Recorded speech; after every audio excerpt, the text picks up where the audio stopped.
সুপ্রিয় দর্শক মণ্ডলী, আসসালামু আলাইকুম। আমি আছি শাহরিয়ার শুভ, আর আমার এই ভিডিওটা আপনারা যেখান থেকে দেখছেন তাদের সকলকে জানাচ্ছি অসংখ্য ধন্যবাদ। আজকে আমরা দেখব হচ্ছে আমরা একুরিয়ামের জন্য কিভাবে DIY CO2 বানাতে পারি। এখন অনেকের মনে একটা প্রশ্ন জাগতে পারে যে একুরিয়ামে আমরা চাই সবসময় অক্সিজেন দিতে, আমরা কেন CO2 দিব? CO2 দেওয়ার মূল কারণ হচ্ছে এটা একটা প্ল্যান্টেড একুরিয়াম, আমাদের গাছের জন্য কিন্তু অক্সিজেন দরকার নেই, দরকার হচ্ছে কার্বন ডাইঅক্সাইড। সেই জন্য আজকে আমরা দেখব কীভাবে এই লোটেক একুরিয়ামটাকে কীভাবে মিডটেক একুরিয়ামে কনভার্ট করবো, অর্থাৎ এখানে আমরা DIY CO2 কীভাবে পুশ করবো এবং এই সেটআপটা কীভাবে সম্পূর্ণ তৈরি করব। তো আশা করি আপনারা ভিডিওটা শেষ পর্যন্ত দেখবেন, ভিডিওটা না টেনে দেখবেন, তাহলে আপনাদের মনে যত কোয়েশন রয়েছে সেই সকল কোয়েশনের আনসার আপনারা পেয়ে যাবেন। তো DIY CO2 সেটআপের জন্য আমাদের যেটা যেটা দরকার সেটা হচ্ছে এরকম একটা বোতল লাগবে আমাদের। অনেকে দুইটা বোতল ইউজ করে, তো আমরা এখানে আজকে একটা বোতল ইউজ করে দেখাবো। তারপর আমাদের যেটা লাগবে সেটা হচ্ছে চিনি লাগবে, আর আমাদের লাগবে হচ্ছে ইস্ট। মূলত আমরা চিনি এবং ইস্টের রাসায়নিক বিক্রিয়ার মাধ্যমে তৈরি করবো হচ্ছে কার্বন ডাইঅক্সাইড। ওকে, তো এই জিনিসগুলো লাগবে। তার সাথে লাগবে হচ্ছে একটা সুপার গ্লু জোড়া দেওয়ার জন্য। তার সাথে লাগবে হচ্ছে আমাদের এয়ার পাইপ, অর্থাৎ আমাদের কার্বন ডাইঅক্সাইডটা পাস করার জন্য, অর্থাৎ একুরিয়ামে আনার জন্য যে পাইপ দরকার, তো এরকম পাইপ আপনার একুরিয়ামের দোকানে পেয়ে যাবেন। ইস্ট এটা নিয়েছে হচ্ছে আমার কাছ থেকে 40 টাকা এই ইস্টটা। চিনি 20 টাকার চিনি এখানে আছে, এত চিনি লাগবে না, খুব কম চিনি, 2 থেকে 3 চামচ চিনি লাগবে, আমরা একটু বেশি দিব। এরকম একটা সুপার গ্লু নিবে হচ্ছে 20 টাকা। আর পাইপটা আমার কাছ থেকে প্রায় 2 গজ পাইপ নিয়েছি, সেটা রেখেছে হচ্ছে 40 টাকা। আর আমার কাছে একটা মিটার ছিল, স্টিগমো মিটার, জাস্ট মিটারটা ছিল।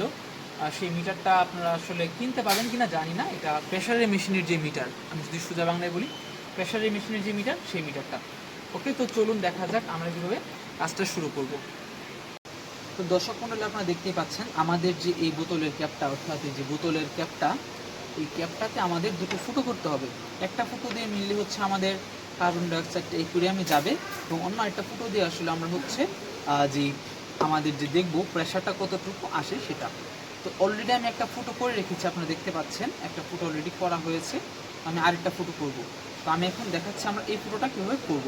তো এরকম একটা টেস্টার দিয়ে আমরা প্রথমে হচ্ছে ফুটো করে নেব। তো ফুটো করার সময় আমাদের যেটা লক্ষ্য রাখতে হবে সেটা হচ্ছে খুব বেশি বড় যেন না হয়ে যায়, খুব বেশি ছোটও যেন না হয়ে যায়। আমরা ট্রাই করব হচ্ছে পাইপ থেকে একটু ছোট করার, যেন পাইপটা খুব টাইট হয়ে এখানে এঁটে যায়। আপনারা দেখতে পাচ্ছেন আমরা অলরেডি ফুটো করে নিয়েছি, আর একটু ফুটো করতে হবে, আসলে তো ছোট ফুটো দিয়ে হবে না। পরবর্তীতে আমরা এটাকে কাঁচি দিয়ে আর একটু বড় করব। দেখতে পাচ্ছেন কাঁচি দিয়ে এটাকে আর একটু বড় করার ট্রাই করছি। এই ফুটোটা একটু বেশি ছোট হয়ে গিয়েছে।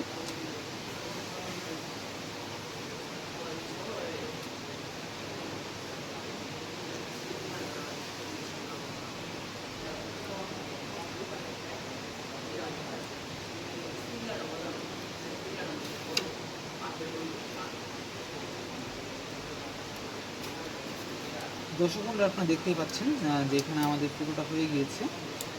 এখন আমাদের হচ্ছে পাইপটা ঢুকাতে হবে।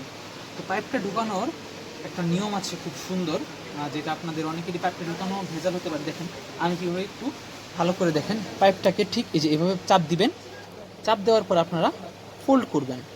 দেখতে পাচ্ছেন পাইপটা ফোল্ড হয়ে গিয়েছে, একটু ধীরে সুস্থে করতে হবে। পাইপটা ফোল্ড হয়ে গিয়েছে দেখতে পাচ্ছেন। এই ফোল্ড করা পাইপটাকে আমি ঢুকিয়ে দিব।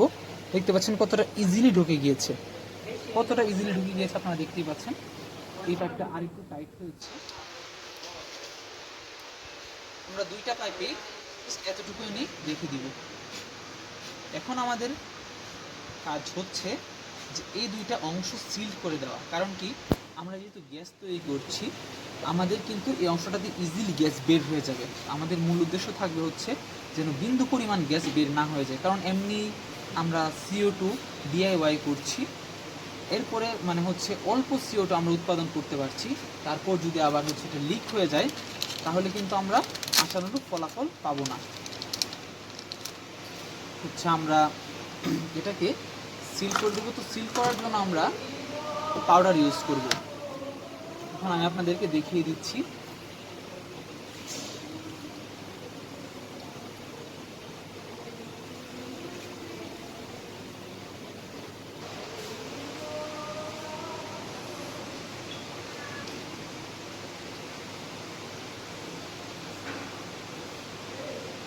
এই যে দেখতে পাচ্ছেন আপনারা, আমরা এই সম্পূর্ণ জায়গাটাতে যতটা সম্ভব ভালো করে সুপার গ্লু দিয়ে দিচ্ছি। এটা একটু পেস্ট টাইপের সুপার গ্লু, আরেকটা সুপার গ্লু হয় একদম লিকুইড। তো লিকুইডটা থেকে আমি সাজেস্ট করব পেস্ট টাইপেরটা নেওয়ার জন্য। উপর দিয়ে একটু সুপার গ্লু দিয়ে দিচ্ছি।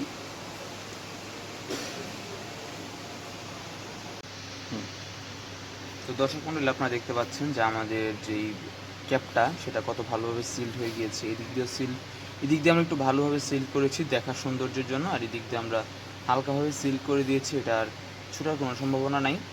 এটা সিল্ড হইতে আমার লাগছে হচ্ছে প্রায় 12 ঘন্টার মতো। আমি রাত্রেবেলা সিল করে ঘুমিয়ে গিয়েছিলাম, তারপর হচ্ছে সকালবেলা এখন আমি ভিডিওটা করছি। তো এখান থেকে আমার একটা লাইন চলে গিয়েছে, দেখেন আমার যে প্রেশারের যে মেশিনটা আছে, প্রেশারটা দেখবো আমি কতটুকু আমার এখানে গ্যাসটা তৈরি হয়েছে। আর আরেকটা লাইন আমার চলে যাবে হচ্ছে ডিরেক্ট অ্যাকুয়ারিয়ামে, যে আমার আউটলেট যে পাইপটা, এটা চলে যাবে হচ্ছে ডিরেক্ট অ্যাকুয়ারিয়ামে। তো এখানে আমি যেটা করব, সেখানে হচ্ছে আমি একটা চাবি ইউজ করব, যার জন্য আমি হচ্ছে কি, যদি চাই যে কখনো ধরেন আমি কার্বন ডাইঅক্সাইড এখন দিতে চাচ্ছি না অ্যাকুয়ারিয়ামে, পরে দিব, তো সেই জন্য আমি এরকম একটা চাবি ইউজ করব। যেটা অন অফ করা যায় বা কম বেশিও করা যায়। ঠিক এভাবে আপনারা ঘোরালে কম বেশি করতে পারবেন। এটা হচ্ছে অ্যাকুয়ারিয়ামের দোকানে 5 থেকে 10 টাকা নেবে। তো এই হচ্ছে আমাদের যে মেকানিক্যাল সেটআপ ছিল, এই যে আমাদের বোতল, এই যে হচ্ছে আমাদের লাইন, আমাদের প্রেশার মাপার যে যন্ত্রটা সেটা, এবং চাবি, এতটুকু ছিল হচ্ছে আমাদের মেকানিক্যাল পোর্শন। এখন আমরা চলে যাব হচ্ছে আমাদের রাসায়নিক বিক্রিয়া অর্থাৎ কেমিক্যাল পোর্শনটাতে। তো দর্শক মণ্ডলী, আপনারা দেখতেই পাচ্ছেন এখানে আমাদের রয়েছে হচ্ছে ইস্ট, আর এখানে রয়েছে আমাদের চিনি। তো আমরা চিনি এবং ইস্টের মিশ্রণটা করব হচ্ছে 1:2-তে। তো এখানে আমরা নিয়ে নিচ্ছি হচ্ছে চিনি, এখানে 4 চামচ চিনি নিচ্ছি, আর এখানে ইস্ট নিব হচ্ছে 2 চামচ।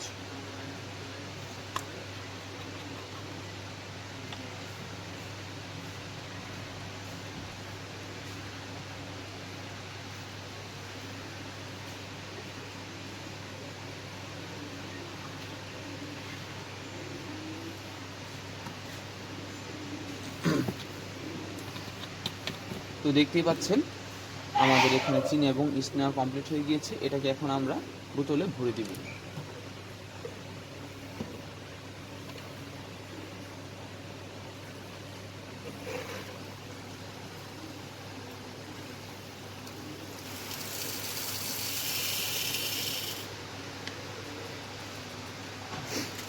দর্শক মণ্ডলী, আপনারা দেখতে পাচ্ছেন আমাদের চিনি এবং ইস্ট বোতলের মাঝে নেওয়া শেষ। তো দর্শক মণ্ডলী, আমরা এখন ইস্ট এবং চিনির যে মিশ্রণটি তৈরি করেছি, এই মিশ্রণটিতে এখন আমরা পানি ঢেলে দিব।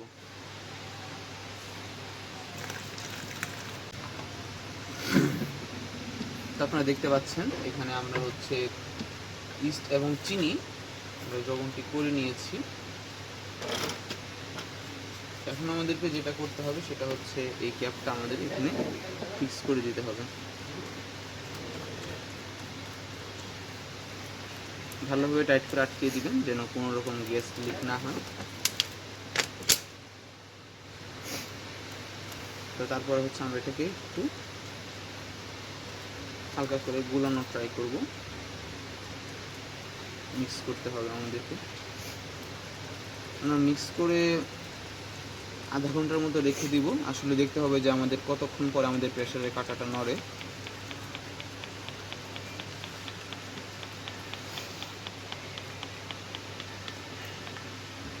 তো দেখতে পাচ্ছেন এরকম একটা মিশ্রণ তৈরি হয়ে গিয়েছে। এটাকে এখন রেখে দিতে হবে। আর এখানে আমাদের যে চাবিটা আছে সেই চাবিটা হচ্ছে আমি খুব ভালোভাবে টাইট করে দিচ্ছি যেন কোনো রকম গ্যাস এদিক দিয়ে বের না হয়ে যায়। তো তারপর হচ্ছে আমরা দেখব হচ্ছে কতক্ষণ পরে এখান থেকে হচ্ছে প্রেসারের কাঁটাটা উপরে ওঠে। তো এখন এটাকে আমি হচ্ছে অ্যাকুয়ারিয়ামে সেট করার ট্রাই করছি। তো দর্শক মণ্ডলী, আপনারা দেখতে পাচ্ছেন আমাদের ভিতরে যে আছে একটা পাওয়ার ফিল্টার। তো পাওয়ার ফিল্টারের পাওয়ার হেডটা ডিফিউশনের জন্য অনেক ভালো, অনেকভাবে ডিফিউজ করে থাকেন। তো ডিআইওয়াই ডিফিউজারের জন্য আমার কাছে যেটা মনে হয় সেটা হচ্ছে পাওয়ার হেডটা অনেক ভালো। তো পাওয়ার হেডের যে লাইনটা অর্থাৎ যেটা দিয়ে হচ্ছে বাতাস টানে, সেই লাইনটাতে হচ্ছে আমি এটা ঢুকিয়ে দিচ্ছি। আপনারা দেখতেই পাচ্ছেন, ভালোভাবে টাইট করে লাগিয়ে দিবেন। হয়ে গেল আমাদের সিস্টেমটা কমপ্লিট। এটাকে এখন আমরা রেখে দিব। যখন আমরা দেখব মোটামুটি এখানে একটু প্রেশার বেড়েছে, তখন এটাকে আমরা ওপেন করব। এখন দেখা যাক যে কতক্ষণ লাগে আসলে কার্বন ডাইঅক্সাইডটা তৈরি হতে, অর্থাৎ প্রেশার আসতে। তো এটাকে আমরা অ্যাকুয়ারিয়ামের পিছনে এখানে সেট করে রাখতে পারি, যাতে করে অ্যাকুয়ারিয়ামে দেখা না যায়। এটাকে আমরা রেখে দিলাম এই সামনেই। পরবর্তীতে আমার ইচ্ছা আছে এটাকে এখানে সেট করে দেওয়ার। তো যাই হোক, আমরা আধা ঘন্টা বা 1 ঘন্টা পরে, যতক্ষণ পরেই লাগুক, আমরা আপনাদেরকে দেখাবো।